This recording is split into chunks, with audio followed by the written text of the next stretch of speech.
Dans la foi, il y a des règles qui sont censées nous aider, nous rapprocher de Dieu. Mais que se passe-t-il si, au lieu de nous libérer, elles finissent par nous enchaîner? C'est exactement la question que l'apôtre Paul aborde dans sa lettre aux Colossiens, et on va plonger là-dedans pour décortiquer sa réponse. C'est un vrai dilemme en fait. D'un côté, oui, les rituels, les lois, ça peut donner un cadre, une structure à notre spiritualité, mais de l'autre, ça peut très vite tourner à la prison, à un sentiment de culpabilité permanent. Et c'est précisément ce que Paul voit se produire. Une jeune communauté chrétienne est en train de tomber dans ce piège. Alors il décide d'intervenir, et de manière plutôt radicale. Pour bien comprendre, il faut revenir au point de départ. Tout commence avec un conflit, un vrai problème, au sein d'une communauté qui s'appelle Colosse. Alors imaginez un peu la scène. On a une communauté de croyants, toute jeune, et des gens viennent leur dire « Attention, si vous voulez être de vrais fidèles, eh bien il faut absolument suivre ces anciennes lois, ces rituels. » Pour Paul, ce n'est pas juste une petite discussion entre théologiens. Pas du tout.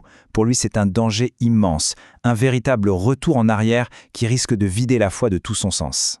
Et pour contrer cette dérive, Paul va utiliser une expression un peu énigmatique mais absolument cruciale, les rudiments du monde. Et si on arrive à saisir ce qu'il veut dire par là, on a la clé pour comprendre toute sa pensée. Alors, c'est quoi ces fameux rudiments? Eh bien, l'image est assez simple. Pensez à l'ombre d'un objet.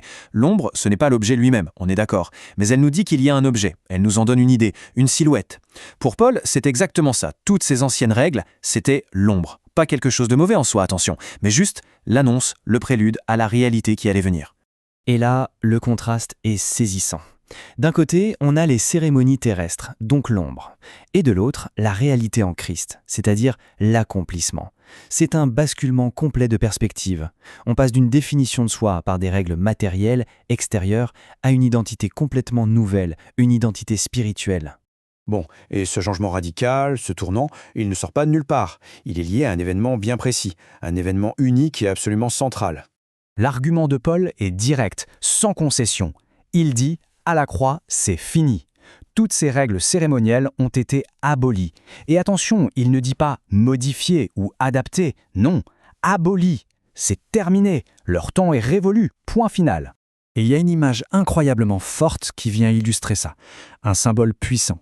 Au moment précis où Christ meurt sur la croix, le voile du temple, cet immense rideau qui séparait les gens du lieu le plus saint, se déchire. C'est comme un signe divin qui dit « ça y est, l'ancien système est terminé, maintenant l'accès à Dieu est direct, pour tout le monde ». Mais ce serait trop simple si le problème s'arrêtait là.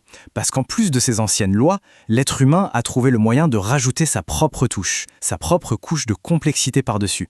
L'enchaînement est presque logique, malheureusement. Au départ, on a les lois mosaïques, qui servaient de cadre. D'accord? Mais ensuite, au fil du temps, des traditions, des interprétations humaines, des rajouts se sont empilés. Et le résultat? Ce qui était un guide spirituel est devenu un fardeau, un poids absolument écrasant. Et c'est là le vrai danger.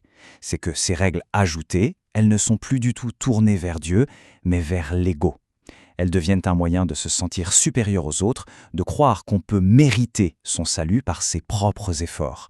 C'est un piège spirituel redoutable, parce que ça déplace complètement le centre de gravité de la foi. Ok, donc si toutes ces règles sont un piège, sur quoi est-ce qu'on est censé baser sa foi alors? C'est là que Paul va tout recentrer, il nous ramène à l'essentiel. Pour Paul, la réponse est limpide. La vérité, ce n'est pas quelque chose qu'on va trouver dans une montagne de livres ou en écoutant des experts religieux, non. La vérité, c'est une personne, c'est Christ lui-même, c'est lui la source unique d'où jaillit toute la vérité. Et voilà, on arrive au cœur du message. Le renversement total de perspective. Le salut, ce n'est pas une sorte d'échelle qu'il faudrait grimper à la force de ses poignets, en accumulant les bons points. Non, c'est un cadeau. Quelque chose qui est donné. Au fond, ça ne dépend pas de ce que l'on fait, mais de ce que Christ a déjà fait pour nous. Toute cette analyse nous laisse donc avec une question fondamentale, qui est tout aussi pertinente aujourd'hui qu'à l'époque de Paul. Dans sa propre vie de foi, comment faire la part des choses? Comment distinguer ce qui vient vraiment de Dieu de ce qui n'est qu'un fardeau humain?